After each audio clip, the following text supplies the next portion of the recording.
Alright, it's not Monday, but it's time for another video. And today coming from a cemetery, yes, kind of fitting the theme that I feel like I'm back from the dead. Well, if you've been following me for the last couple of weeks, you must have noticed that it's been quite a rough time. It's been chaotic. I didn't often stick to my publishing schedule.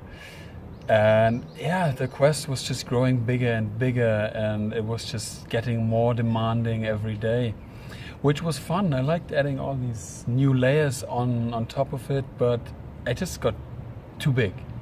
I had a job at the same time to make some money. I was spending a lot of the little free time I still had left working on a social enterprise called Manos. I've been building it with the founder for the last year, and we finally reached a state where we could take it to the next level earlier this year, and so there was also more time and work to put into this, and I just couldn't focus on any of these works at some point. It was just too much. The Germany trip came in. I brought a cold back from Germany, so I lost a week more or less, and so I almost reached a point where I thought of just stopping the quest, and of course it was never a possibility for me, but I just reached this point where I couldn't go on like this, and so I had to reevaluate. I obviously wanted to spend the right amount of time for Manos, because from next month we will be working there full time. We will really push it to the next level. And it's been great fun working with it, with the colleague, with the founder. And so, yeah, I really want to put the effort in. And with everything at the same time, I was just not able to do that. Not even able to focus on the quest properly. And so I decided to slow down. So what does that mean in the end? Basically, I will no longer stick to the 6-month time frame that I set out in the beginning to visit all the museums. I will add another few months, 2, 3 maybe, visit 1, 2 museums a week, but do it properly and without stressing myself out too much. At the same time, I will also only publish 1 article a week now, because with the interviews and the meetings that I did with the museums, the articles got just more and more effort to write. I had to listen to sometimes 1, 2, 2.5 hours of interview, finding the right information in there, and then sending it out to the museum so they can review it, make some changes, edit pictures and so on. So it just got too much, and I think I can provide better quality and have less stress if I just publish 1 article a week.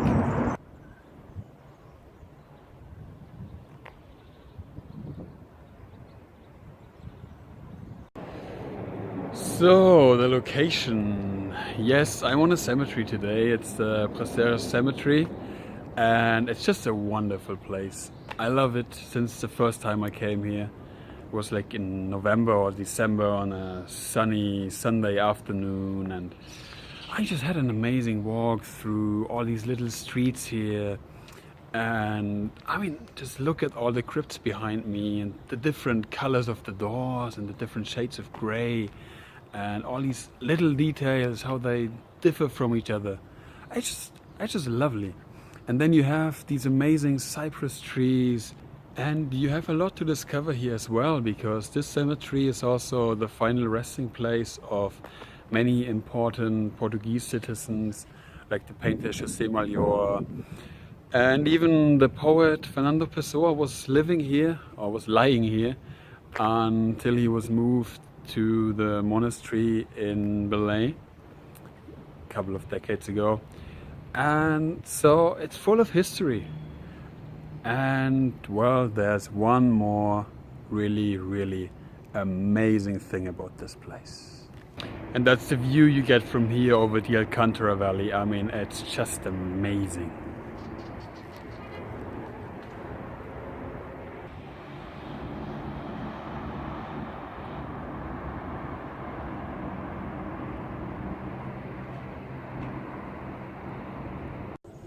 especially in the last 2 weeks since I got back from Germany, there wasn't really too much going on. Nevertheless, I made it to a few museums, like the Sports Museum. It's kind of a sad place. I mean, it's not a great museum, but although it's got a prime location and sports has a really high standard in our society, it just doesn't get any attention. Not by the authorities, not by the municipality, or not even by the people. So, and it's free, so it's really, yeah, a little bit sad. I got invited back to the Bordalo Pinheiro Museum and just loved it. I got a tour, spontaneous tour with 3 of the employees around the museum, learned a lot about the painter, about the museum. And yeah, just enjoyed seeing his art again and his creations. They're just amazing. I did also get invited to the RTP Museum. RTP is a radio and television channel here in Portugal, and they have an amazing collection in their basement of antique television and radio receivers. But not only that, and that's what sets them apart apparently, they have a collection of all related technologies. And yeah, it was just fantastic to see their storage and dive into the history of the technology. I also had another chance to go to the Decorative Arts Museum, and this time I did get to see the background, the workshops where the museum keeps, or the foundation keeps, the traditional crafts alive, where they teach students how to make furniture in the antique ways, how to make the metal pieces, and yeah, work with leather in the traditional ways. And yeah, it was just a fantastic experience to see all this happening. There's also something I learned about foundations in the last few weeks, and especially how they keep themselves alive. Like, often the founders actually set certain ways in practice that, yeah, make sure that the foundation keeps going and going sustainably for many years. And I'll be writing about that in some articles, but yeah, it's been very interesting to see how some people had really a very great vision for their creations. Even for us leisure lovers, this is an amazing place here. Yeah, no, this week I really need to find back into my groove and get things back in order, but I think I'm on a good way already. Yeah, I want to adapt to my new publishing schedule, so only 1 article a week, which will be out every Thursday now, and of course the videos on Monday. Then I need to revive my social media. It's been neglected a little bit lately, and yeah, getting things prepared, like the articles, so I've got more headspace to focus on some bigger ideas. The quest has been growing and it's been so much fun, really. I enjoyed it, and I have more ideas to develop it even further, and I want to approach that quite strategically, you know, go step by step, don't rush into anything, and yeah, develop it into something even cooler and even much more fun for me, and hopefully for you as well.